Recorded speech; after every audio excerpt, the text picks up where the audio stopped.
राजधानी दिल्ली से सैकड़ों किलोमीटर दूर पंजाब और हरियाणा में किसान प्रदर्शन कर रहे हैं। किसान दिल्ली पहुंचने की कोशिश कर रहे हैं तो पुलिस और सुरक्षा बलों ने भी उन्हें रोकने की पूरी तैयारी कर रखी है। फिलहाल किसानों ने अपने दिल्ली चलो मार्च को 2 दिन के लिए टाल दिया। यह फैसला खनौरी बॉर्डर पर एक युवक की मौत के बाद लिया गया। प्रदर्शन कर रहे किसानों की कई सारी मांगे हैं। इनमें सबसे बड़ी मांग एमएसपी पर कानूनी गारंटी की है।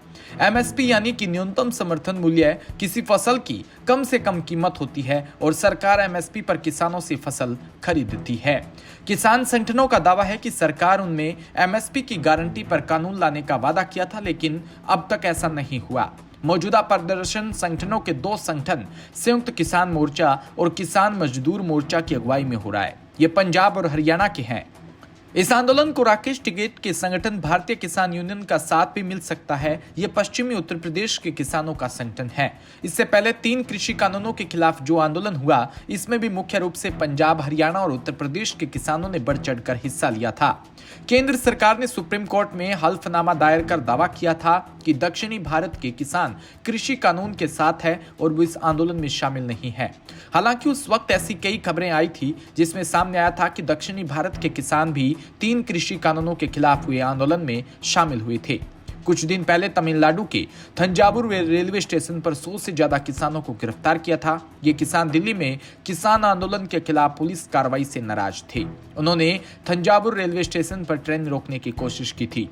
इससे पहले कर्नाटक और तमिलनाडु में कई किसान भी दिल्ली की ओर रवाना हुए, लेकिन उन्हें बीच में रोक दिया गया।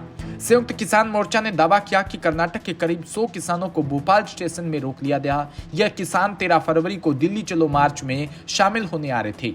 अगर इन्हें छोड़ दिया जाए तो दक्षिण भारत का कोई भी बड़ा किसान संगठन इस आंदोलन में सक्रिय रूप से फिलहाल शामिल नहीं है।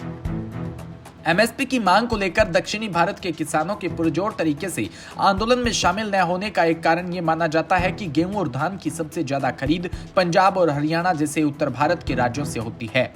आंकड़ों के मुताबिक खरीफ की सीजन 2022-23 में सरकार ने कुल 865.45 लाख मीट्रिक टन धान की खरीद एमएसपी पर की थी।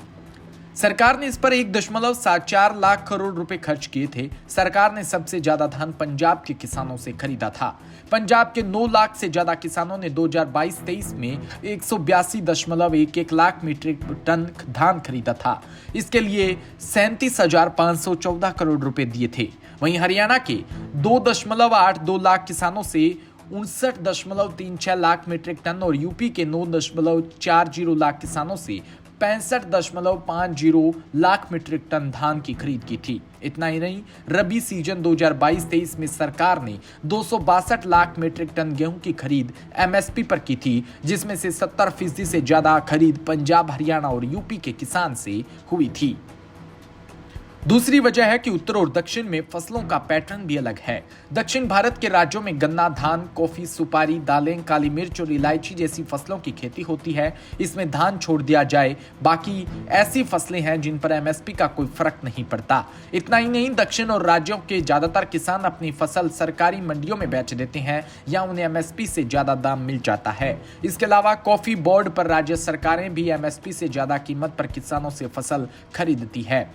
इसके अलावा अगर सूखा या बाढ़ की स्थिति बनती है तो फसलों को नुकसान पहुंचता है, तो यहाँ की राज्य सरकारें किसानों के लिए मुआवजे की व्यवस्था भी करती है। उनके कर्ज भी माफ कर दिए जाते हैं। हाल ही में कर्नाटक सरकार ने 2024-25 का बजट पेश किया, जिसमें रायता समृद्धि योजना शुरू की। इसके तहत 57,000 किसानों के कर्ज को ब्याज को माफ कर दिया जाएगा।